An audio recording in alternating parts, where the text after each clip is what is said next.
When I left Australia, I thought if I can get a medal, I'll be really, really happy. Here I was, guaranteed silver, and I was pissed off. I got called over to the sidelines and she said, "Glynis, you've got it by 5. I cannot remember anything from then on.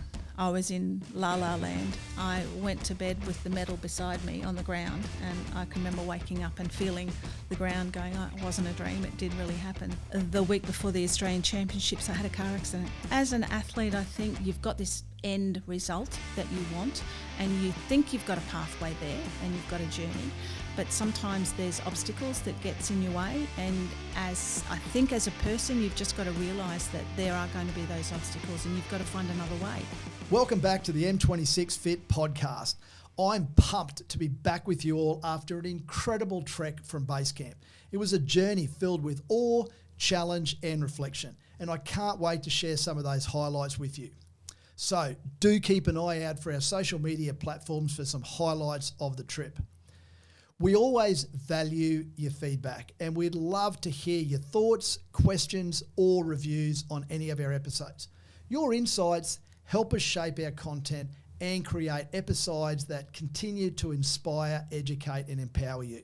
Now let's get to the exciting part of today's episode. We are incredibly honoured to have a true legend with us here today, Glynis Nunn. Glynis is not only a former Australian heptathlete and Olympic gold medalist, but also a recipient of the Medal of the Order of Australia and an inductee into the Australian Hall of Fame. In this episode, we'll discuss her achievements, challenges, unlock practical insights that you can take action on each day. Today's episode is being filmed at the Gold Coast Sporting Hall of Fame, and our special guest is the one and only Glynis Nunn, Australian champion heptathlete and Olympic gold medalist. Welcome to the podcast. Thanks, Magnus. All right, to start us off, who is Glynis Nunn? Very simply, I'm a country girl.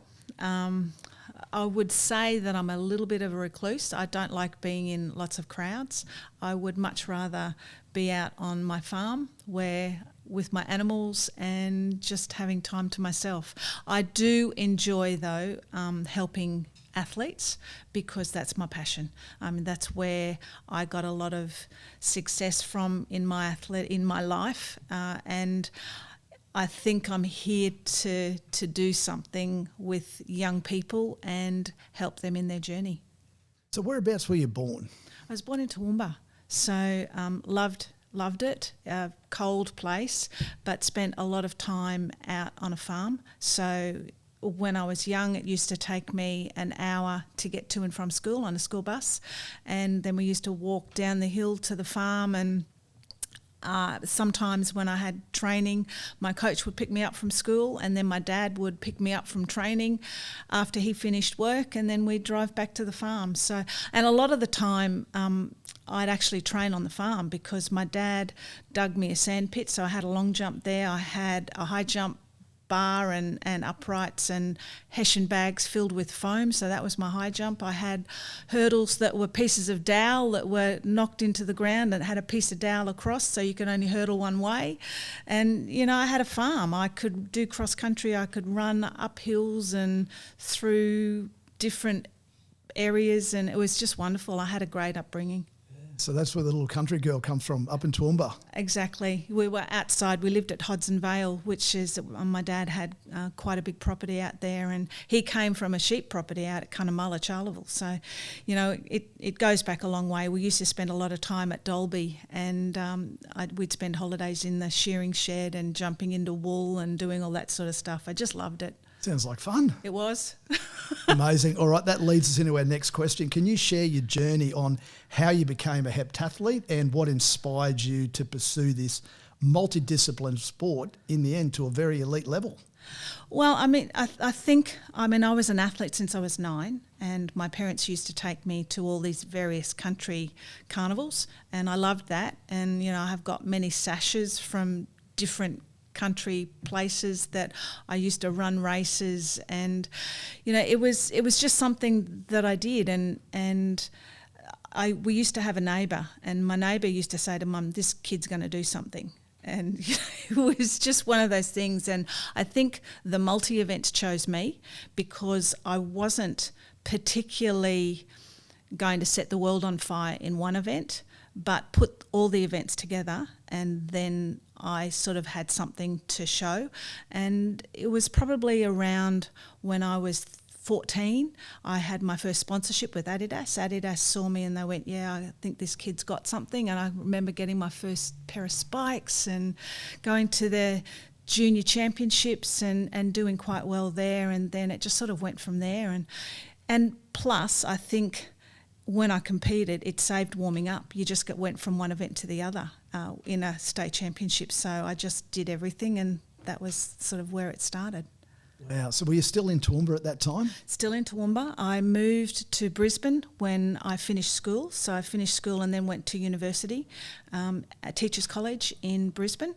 And that was one of my dreams, was to be a phys ed teacher. So when I was 10, this is probably the story that makes the whole thing. When I was 10, I had two dreams. One was to be a phys ed teacher because my first coach was my sister's phys ed teacher, and he was my first high jump coach, and I just thought he was the ant's pants. And I also had a dream at that stage that I was going to represent Australia. So I was pretty lucky in my final year of school when I was in year 12. I got picked in my first Australian team, and at the end of that year I got into Teachers College to study phys ed. So I was lucky, but then I think you sort of make your own luck. I worked hard, so yeah. Yeah, what an amazing story. So when did you went off then to university? Yes. To study to be a phys ed teacher? Yeah, so I spent 3 years at Teachers College, then taught at St Rita's in Clayfield in Brisbane, and then I got married and moved to Adelaide. So that was sort of a choice that I made. In those particular years, I was, I went overseas, I competed overseas, had some ups and downs, I had some changes in coaching, and I ended up my final year of Teachers College, I was actually coaching myself, and I was being trained by correspondence by a coach in Adelaide. And that was when my partner at that stage was, he was in Adelaide, and it was his coach. And when I went down there to sort of have time down there and work with John, I sort of figured this is where I need to be if I want to try and realise my dreams. So, yeah, when I taught at St Rita's, I was sort of travelling to and from Adelaide to work with John, and also, under his guidance. So it was easier to be there, and then I evolved into a network around me. So I had 4 coaches that I'd work with down in Adelaide.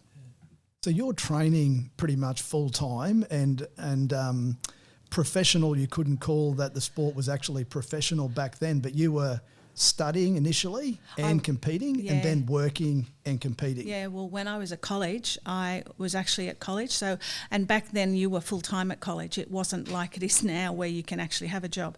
So I was in Brisbane, I was full-time at college, plus I had 2 jobs. So I had a job in Brisbane where I was working at a fitness centre, and then I went home to the Sunshine Coast where my parents had moved to from Toowoomba, and I worked at McDonald's up there on the weekends. And then when I was teaching, so I was teaching full-time and I was trying to train. So that was 1982. Beginning of 82, I got married, moved to Adelaide. I was still teaching full-time, competed in the Commonwealth Games in Brisbane and won in Brisbane in Commonwealth Games. I then continued to teach full-time. 1983, I went to the World Championships. I finished 7th, and then Olympics was the following year, and I decided that if I was to be really competitive, I had to do something like the rest of the girls were doing that were in front of me. So I came back, I resigned from the school that I was teaching at, and I became full-time. But then that was really tough as well, because my husband was at uni, so we had no income, and so I then had to get a part-time job working in a sports shop, and that was sort of my life, because it's just not healthy to be a full-time athlete, I don't think. You live, drink, eat, breathe athletics, and I think you need some sort of a distraction, and so that was my distraction, was work. And also Chris bought me a dog. So I had my dog, and so he was my training partner. I named him Hinkson because Hinkson was the world record holder in the decathlon, and so I used to train with Hinkson. And it was just, it was a great life that I had. Adelaide, I loved, and I'd move back there in a heartbeat if the situation was probably a little bit different, and I didn't have all my family up here. But yeah, it was a great time, and I have really fond memories of being down there and the network and the work that I did. That's amazing. What are some of the biggest challenges that you think you faced during your athletic career, particularly when you're getting up in that elite level? I think one of the main challenges that I had before Los Angeles was that I got really sick. The end of 1983, so I'd been to the World Championships, I'd finished 7th, I got automatic selection into the Olympics the following year through Athletics Australia. And then, so I was preparing and I was getting sick all the time. I'd wake up in the morning and I'd be vomiting and my joints would be aching, and I was just really unwell. So I went to the Institute of Sport. They did some tests and they wanted to do a bone marrow test, and that's where I went, oh, no, I don't think so. And so with everything, I had myoencephalitis, which is like a version of chronic fatigue. So I had a lot of faith in alternative medicine. And so I went to a Chinese doctor in Adelaide, and he diagnosed me through pulse diagnosis. And I was sitting there and he was taking my pulse and he was telling me what was wrong with me, and I'm going, and just amazed. So then he put me on Chinese herbs and acupuncture. And I reckon within 3 months I was back on track and training the way that I wanted to train. So, you can go to a number of different doctors and they can do whatever they want, but I think you have to be open to alternative medicine and you have to be open to second and third diagnoses as well. So I was, and I just wanted to be better, and people were telling me, just give it time. I didn't have time. I was on a time frame. So I just wanted to be better and I wanted to do my training that I wanted to do. Yeah. So that was the biggest challenge? That was probably my biggest challenge. After that, probably my other biggest challenge was end of 1987, during 1987, I had a sore ankle. And so, again, you go to doctors because that's where... And back then, they didn't sort of send you in for an MRI straight away or do this and do that. And so they said, oh, Glynis, we'll give an X-ray. You've got arthritis. And I went, okay. So I can live with arthritis. And then I'd go training again. How old were you then? I was 27. 27? 27. Being diagnosed with arthritis. Yeah. And so then I would train, and I trained like for 3-4 months on this sore ankle, and I'd be going to a chiropractor in the middle and he would manipulate my ankle and whatever, and then it got to the stage where I couldn't walk. And so I went to an orthopaedic surgeon down there who I thought was just wonderful, and he said, let's have a CAT scan. So we had a CAT scan, and the navicular bone was broken and had been broken for some months. And so they said, okay, well, you have got 2 options. You can go into plaster for 6 weeks, or you can go and get a bone graft and screws put in. And it was like 6 weeks versus 2 months. And I went, 6 weeks sounds good. So I went into plaster. So I lived next door to a horse trainer. So David Balfour gave me this machine that he used to use on horses, and it was electromagnetic therapy, and I'd have that on my ankle 3 times a day. And I would also, I was doing everything that I needed to do. I was in plaster, I was running in the water, I would get out of the water and pour the water out of my cast, and I'd blow dry it, and then I'd tape my foot to a bike and I'd pedal my bike, and I was doing weights and I was doing everything I could. At the end of 6 weeks, they x-rayed it again, still broken. So I ended up going into hospital, having a bone graft and screws. So I was something like 3.5 months on crutches, which was, as a kid you always want to go on crutches. No, it wasn't the ants' pants. So, yeah, I was doing everything that I could do, and I ended up still having to do it. I ended up running probably 3 weeks, 4 weeks earlier than what they thought that I was going to run. And then the week before the Australian Championships, I had a car accident. So these guys ran a red light, and I hurt my back, and I couldn't run at nationals. So these guys that were being idiots in a car that ran a red light took away what I really had been working towards, and all this period of time that I'd been in rehab and working so hard, I just didn't. It didn't eventuate. So yeah, that was heartbreaking. I did go to the Olympics in '88 as a commentator, but hated every minute of it. It wasn't me being on in front of a microphone instead of being down there on the track. So it was just devastating. After hearing that story, I think that explains a little bit of the resilience that you show today. That's been a bit of an epic journey to get through. Well, as an athlete, I think you've got this end result that you want, and you think you've got a pathway there and you've got a journey, but sometimes there's obstacles that gets in your way, and as a person, you've just got to realise that there are going to be those obstacles and you've got to find another way. So whether you climb up over the fence or you go under the fence or you go around, it's whatever way suits you, you just got to find a way. Yep. So I've never been someone that says, okay, that's it.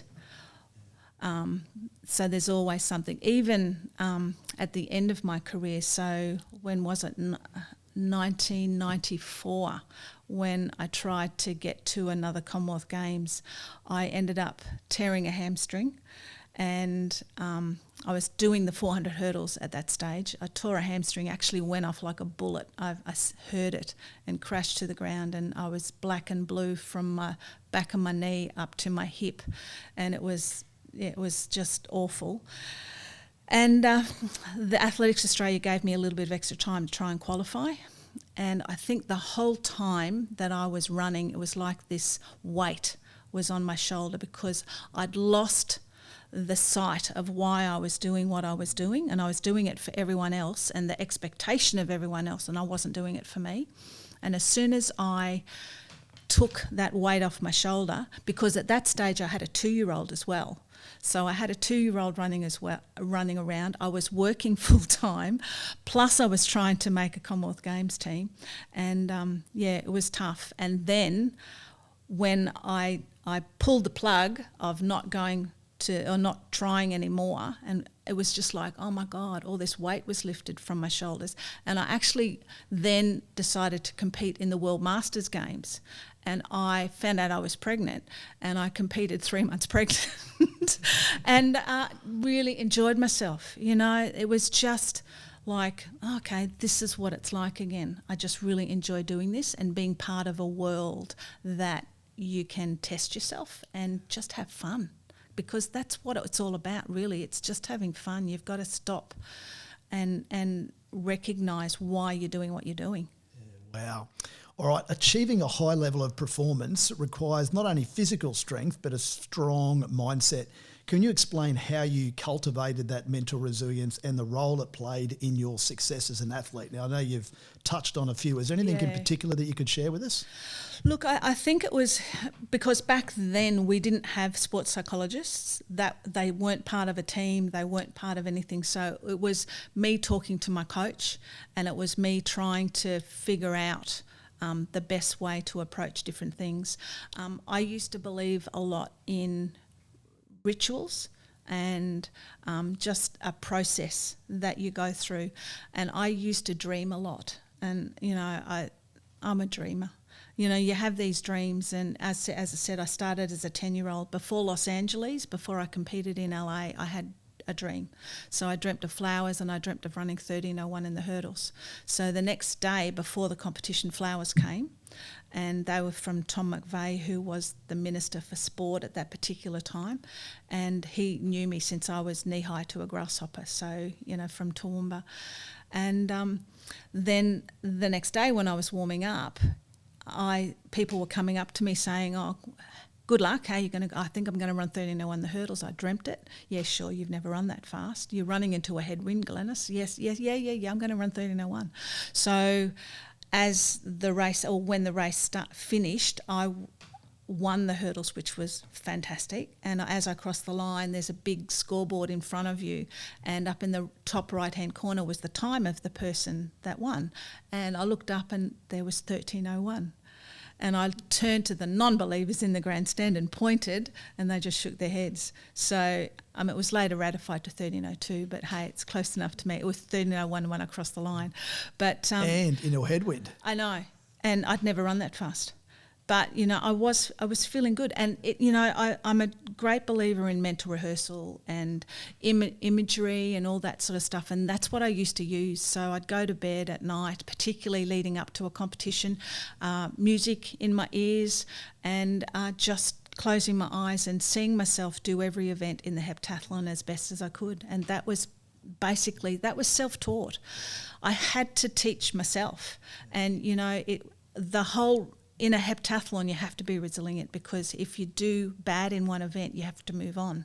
And I went into LA, and not a lot of people know that I had an injury going into LA. I had a bad throwing arm, and so my throwing wasn't great, but my legs could work, and so I just did what I could do. And you just have to let go of anything that's going to hold you back and just try and make sure that you can get the best out of yourself. And at that level, it's the best person on the day, and you just got to go for it. So you are your own sports psychologist. I was at that particular time, and I was lucky that I had my coach my head coach, John Daly. He was manager of the team. He was head coach of that at that particular time.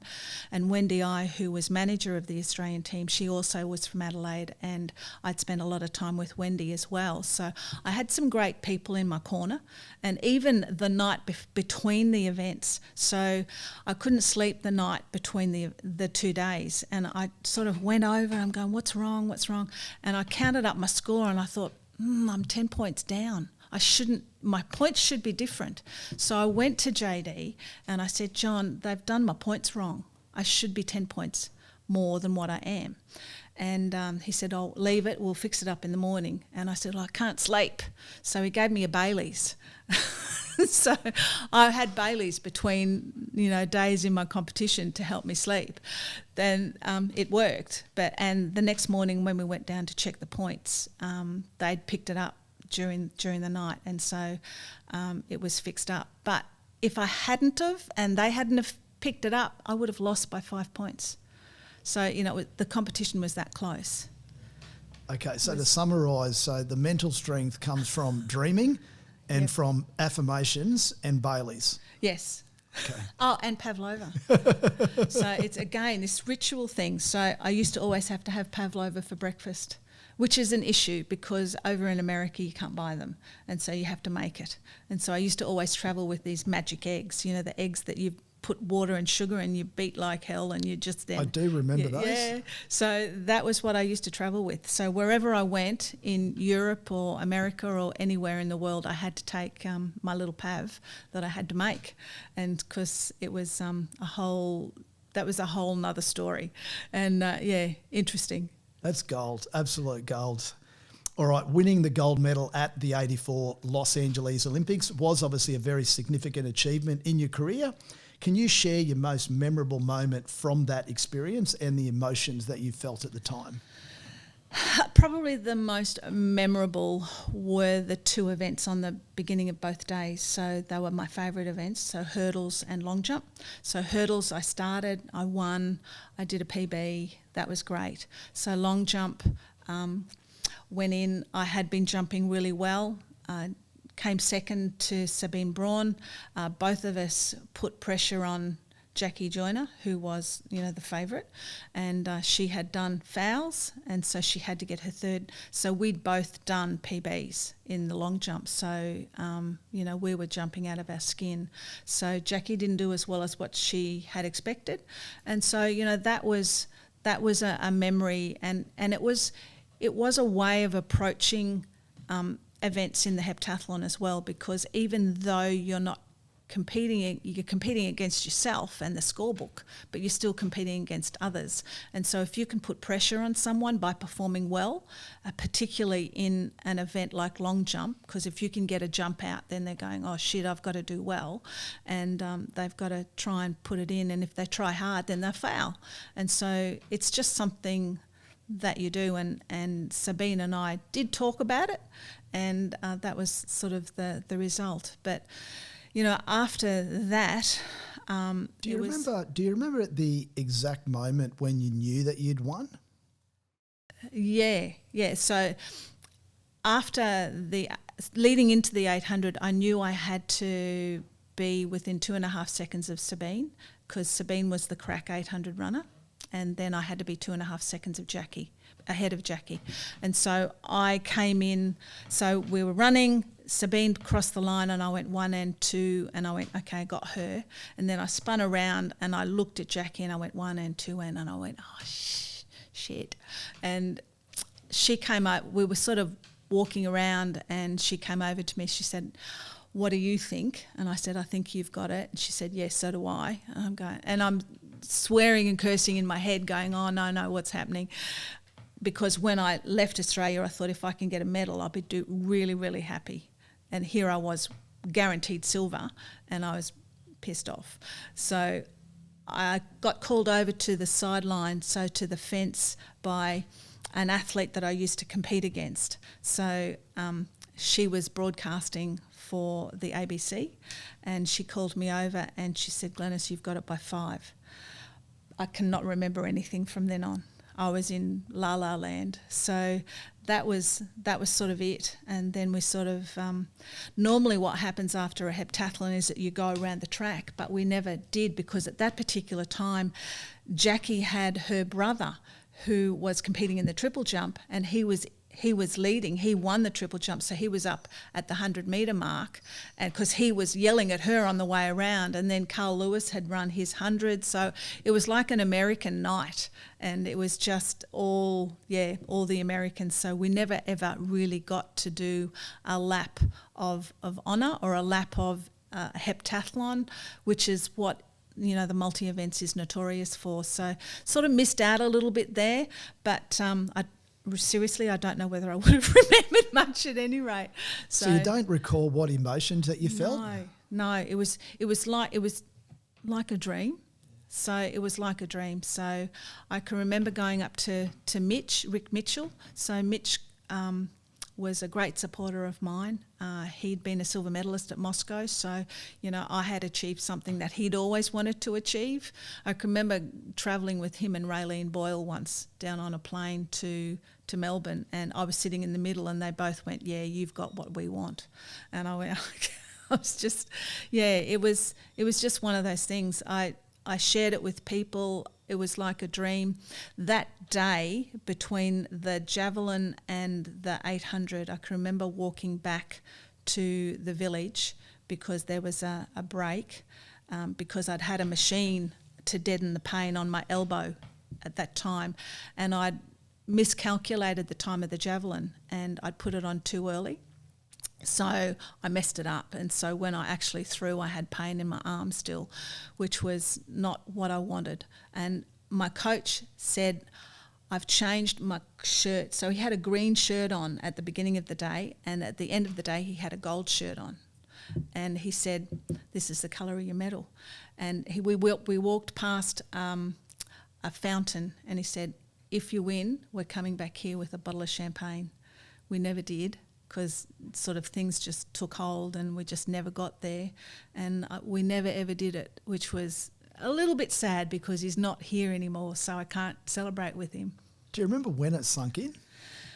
Probably the next day, because I went to bed with the medal beside me on the ground, and I can remember waking up and feeling the ground going, oh, it wasn't a dream, it did really happen. So, because then I had to compete again, so I had 1 day's rest, and then I had the heat of the hurdles and the qualifying round of the long jump, and then I had the semi and the final of the hurdles, and then the final of the long jump. So I still had competitions to go.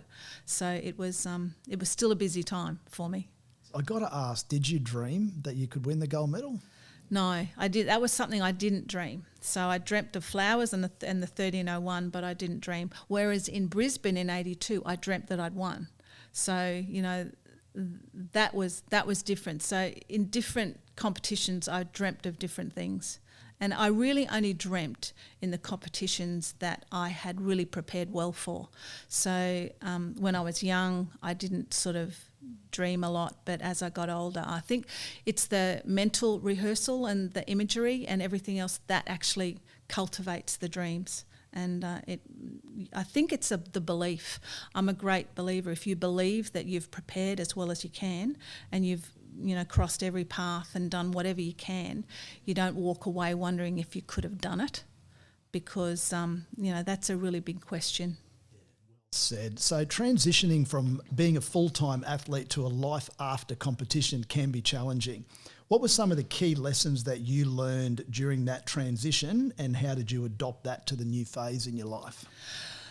Well, it was things were different back then. So we weren't professional athletes. We didn't have an income. So after LA, I then had to come back and get a job. So I had to go back to teaching and anything else that I could find. So I really, it was, hit the ground and then start earning some money again. So I sort of don't know whether it was a transition of anything. The thing that I think was the most difficult to handle was that I wasn't me anymore. I was public property, or what people thought I was. So wherever I went, particularly the few years after, I used to be stopped in the street. I'd go shopping and people would stop me and have a look at what I was shopping, like in my grocery, and I'd go, seriously?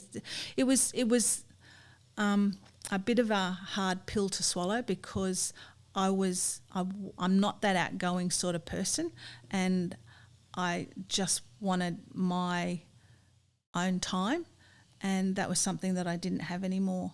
And I just wanted to then go back and train and do what I wanted to do again, and that was probably the hardest part. So, it was just life as normal, because I had to then, because I'd been out of work for a couple of years, I then had to go back and earn a living and make up for what I'd lost, and, it was just part and parcel of being a normal athlete.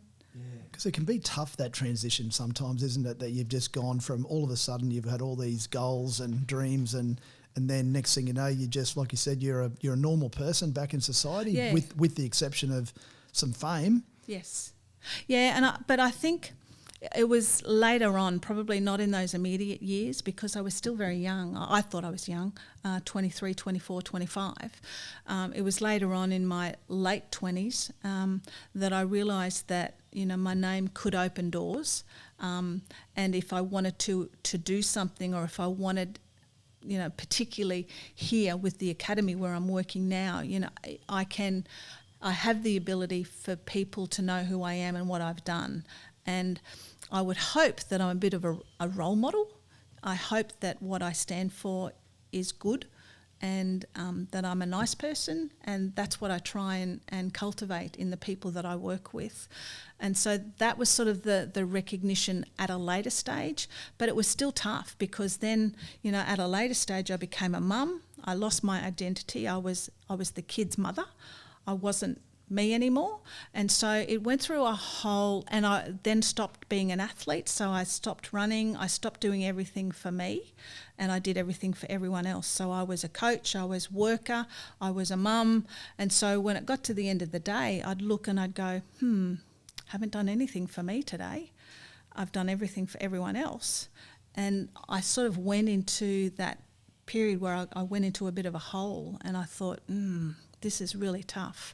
And so it took me a couple of years, and, to talk to people and to be on medication and, in that depression sort of period, to figure out what I really was. How old were you then when you went through that, Glynis? I was probably 34, 35. And it took time for me to actually realise that was what it was, because, you think, look at what I've done. And people were saying, hey, you're a gold medalist. Look at what you've achieved. You've done this and you've done that, and look what you're doing. You've got 2 beautiful kids and this and that. And I go, yeah, but what about me? Yeah, I'm still working. I'm working now to make up for the time. So I'm still working now. I've got 2 jobs and I still, So, I mean, that's what you do for your sport. And I sort of think I wish that I'd had the opportunity that a lot of athletes have now. But having said that, I don't envy them, because the pressure that they have now with social media and everyone looking at everything that they do, we didn't have that back then. And, I feel blessed that I had a life that I had when I had it, because I could just be me, and I didn't have the scrutiny on what was happening. And so that's a bit sad now, and we need people that are strong and show good outlook on life. And I don't like the social media aspect. I don't think you need to be on social media to tell people how good you are or what you've done. Or I think you can, every now and again, it might be nice, but you don't need to be there all the time. And that's one of my criticisms of athletes of today. Do what you do on the sporting field, and you don't have to keep telling people on social media how good you are or what you've done or what your issues are or anything like that. So, yeah, it's tough. And, it took some time for me to get out of that, but I think the whole process made me a better person and made me realise what I'm here to do. Yeah, well said. Thanks for sharing that. How do you maintain a strong mind and a healthy lifestyle in your current life? And could you share any specific practices or routines that you follow both mentally and physically? I had a life-changing situation 2020 where I had pulmonary embolism, so I had saddle PEs on my lungs. That nearly took my life. So they don't know why, they don't know how, but I'm still here, and I'm very grateful for that. And I keep on saying I'm here because I'm meant to do something. So that helped me realise that my youth and my activity while I was younger and up until that stage that I kept on running and I did stuff, my lungs and my heart helped me through that period of time, because I wasn't the typical person that had PEs. I didn't show many symptoms. The only symptom that I showed was that I couldn't breathe. So my heart rate was still low, my oxygen saturation was great. And yeah, it was ridiculous, but it happened. So from there, it made me realise that being healthy and having a good life and doing all that and continuing to exercise is really, really important. So I do that. So 3-4 times a week I try and go for a run. I've started weights again, off and on when I'm not too busy at work. I also just like being out on my farm. So I love the animals. Go and give the horses a hug, because their strength of their heart comes into you when you hug them. Whenever you feel flat, you give a horse a hug and you'll just be on top of the world.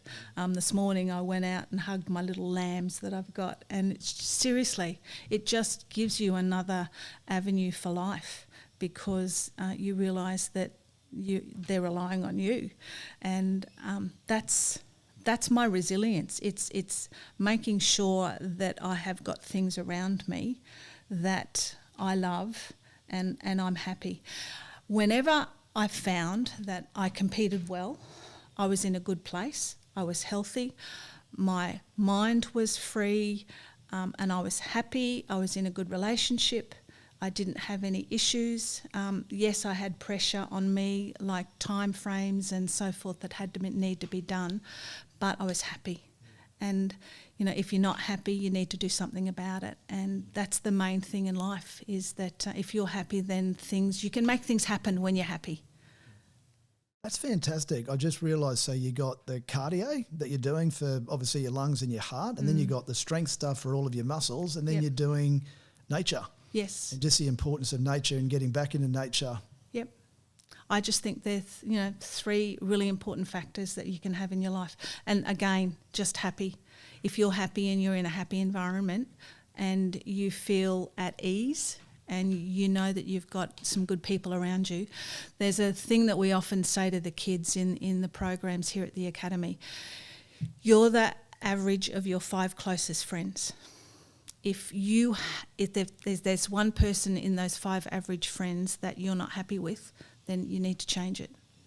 And so, I look at, and I haven't got a lot of close friends because I tend to, as I said before, I'm a bit of a recluse, and, I have lots of acquaintances, and, my coaching squad is my family, and, very close to them. But my closest friends are my family, and I'm pretty happy with them. So that importance of the inner circle. Yes. So currently you're the Executive Director at the Gold Coast Academy of Sport. Can you walk us through your role here and the amazing work the Academy is doing to develop our future stars? Well, I've been on the board since 2009, so that was the inception of the Academy, and I've been Executive Director since 2016. We touch a lot of different kids, so in various different sports, so up to 15, 16 different sports. We conduct programs where we talk to them about educational topics on nutrition, sports psychology, how they approach time management, integrity in sport, many different things like recovery, on how they can actually approach their training and their preparation for competition. But we also, in particular programs, we do skill sessions. So it depends on the sport, and it depends on what the sport requires and asks from us as to what we conduct. But the whole idea is to look at their well-being, so health and well-being, and to make them better people. Bottom line is they're not going to be sports people for all of their life, and they have to be good people. And, hopefully with everything that we do, we try and teach them how to react in front of media, in front of a crowd. We teach them, hopefully, in some instances, how to talk. We look at their sponsorship. So if they want a sponsorship, they can approach the local grocery shop on the corner, or companies that mum and dad might deal with, and so forth. And if you can get 10 companies to give you $500 each, then that takes the pressure off mum and dad if you need to go to national championships or preparation or equipment or things like that. So it's basically creating opportunities and making young athletes aware of how they can approach their sport and how they can make themselves better and improve performance. I think they're doing an absolutely awesome job, and that's a very holistic approach that you guys are taking, which is impressive, that it's not just the sporting side of things, but it's also, like you said, the mental side of things, and then the outside of life side of things. And realistically, the athletes that you're dealing with in those age brackets, there's a high probability they're going to be representing Australia in Brisbane at the Olympics. Yeah, no, that's obviously at the forefront of our mind now that when Brisbane got the Olympics and the Paralympics, because we have athletes, we're very inclusive, so we've got athletes in wheelchairs and with other disabilities in our program. But it's one of the things that, we pride ourselves in is that we try and listen to what the kids want. I also write a column in the paper, in the bulletin down here. I cover a number of different topics with youth and with, the latest one was on physical literacy. How important it is to be able to run, for example. Every parent wants their kids to learn how to swim, but no one wants them to learn how to run. And in the school holidays, Annalise and I conducted sprint clinics, and it's to help athletes run faster and more efficient. And it's amazing that, the results that we get from testing at the beginning and then testing at the end of the program, that a lot of them improve. And people forget that running is the base for a number of different sports. And so if you can learn to run, if you're more balanced, if you're more efficient, then you're going to perform better. So it's really, I think it's really important. So if it's one message that I can get across, it's like, if you can run better, you'll perform better on the pitch wherever you're going to go. Yeah. Awesome. It's an incredible job you guys are doing down here, and it's a credit to you. So looking back on your remarkable career, what advice would you give to inspiring young athletes striving to be the best they can be, and how can they maintain a balanced and healthy life outside of competition? I think, Magnus, it's about just what we're doing here. It's about having a holistic approach to your sport. It's about looking overall at what you're doing, and one, being a nice person, one, being healthy, three, being happy. And it's about looking at having a really good network around you to get the best out of yourself. But I think bottom line too is that you've got to have fun. As soon as I stopped having fun and I put pressure on myself to perform, then it didn't happen. And so I think that's really the foremost thing that people need to remember, is that kids need to be happy and having fun, and then things will happen. That's great advice, because at the end of the day, that's how sport started, was to have fun. And like you said, then you transition into professional sport, then it's easy to have that fun taken out, and all of a sudden becomes very much like a job. It is. And I think if you look at Barty, when she stopped having fun in tennis, she went to play golf. Then she came back to playing tennis, and then she got number one in the world, and Ashes on top of the world. She achieved everything she wanted to do, and she continued to have fun. She's an awesome role model. Yes, absolutely. So in the pursuit of fitness and wellness, what are some practical tips or strategies you'd recommend to our listeners to help them lead a more healthy and active lifestyle? I think you've got to look at your nutrition. You've got to make sure you get that right. If you're doing activity, make sure that you eat after you exercise, so that you're actually helping the body to recover. Recovery is one of the most important things. If you don't recover, then you can't train again as best as you can. So, recovery is more important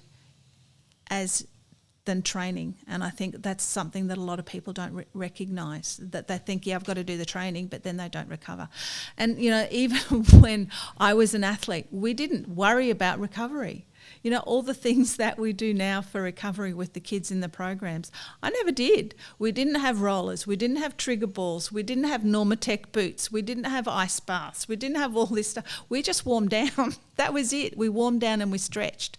But obviously with progress, they find different things, and this is all helping performance in the future.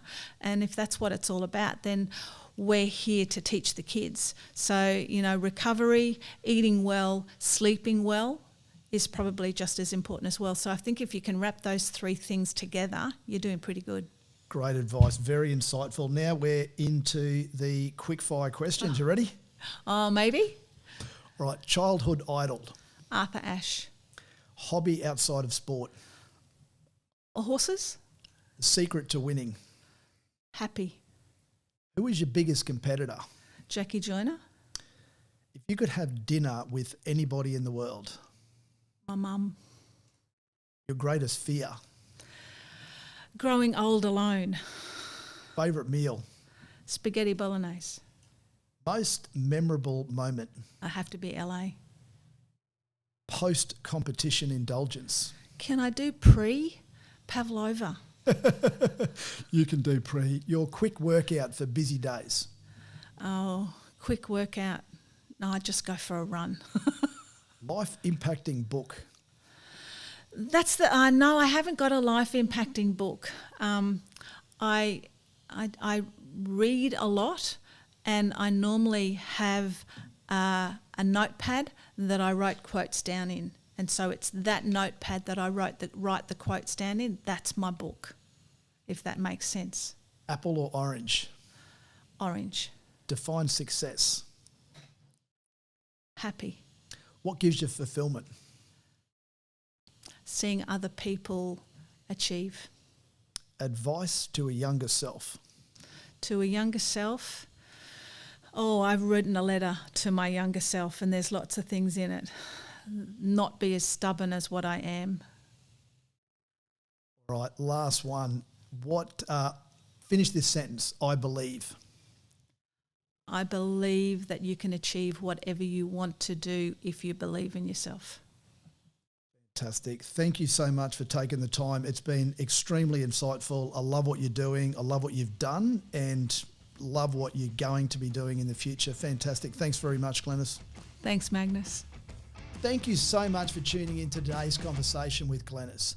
A huge thank you to you, Glynis, for sharing your journey, your wisdom and your passion for sports with us.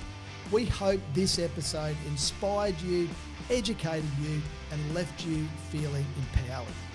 Now, please don't forget to check out the Gold Coast Academy of Sport and explore the exciting initiatives they're undertaking. It's a hub for innovation, development and excellence in the world of sports. If you enjoyed this episode, please leave us a review and share it with someone. Before we sign off, we leave you with a small challenge. What is one thing that you can do today to get you closer to achieving your goals? Remember, every journey starts with a vision, is fueled by action, and refined by balance.